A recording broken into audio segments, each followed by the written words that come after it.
Hello mga kabady ko! It's been a while! It's your Adigard Lottie here, a vlogger wannabe. And for today's video ay samahan niyo kong magluto ng paborito nating tiyara! Hipon! Let's go! First off, kailangan natin ng kangkong, mais at itlog ng boyfriend mong maanat. Char! Pagtapos nga nating hugasan ng ating mais ay hihiwain muna natin siya and then set aside kasi later ay lalagain natin siya. Then, isusunod na natin ang ating kangkong cause why not? Diba? After that ay i-prepare naman natin ang ating mga hipon. Sa recipe nga po na ito ay hinihiwalay ko ang ulo ng hipon sa katawan nito. Dahil gagamitin natin ang kanilang ulo para sa shrimp broth mamaya.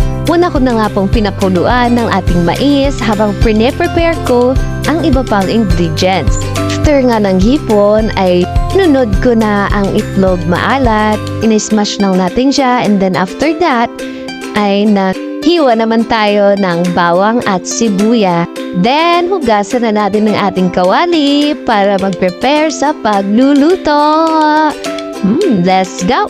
Dito nga ay mainit na ang ating kawali kaya nalagyan na natin siya ng mantika.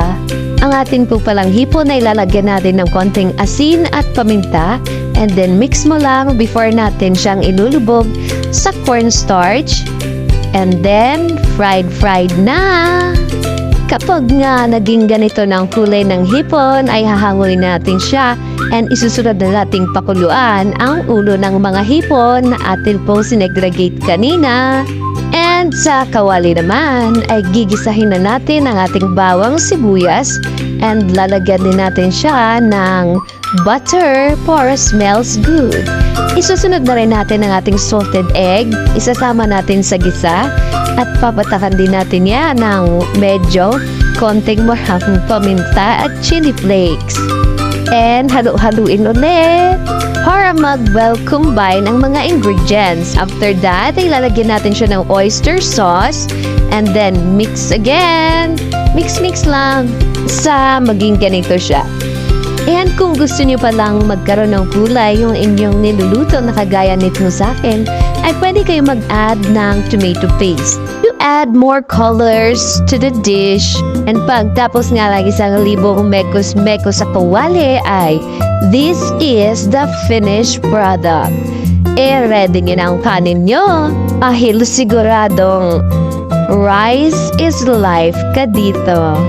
And kung nagustuhan yung video na to mga kabady, please like, share, and subscribe. Bye!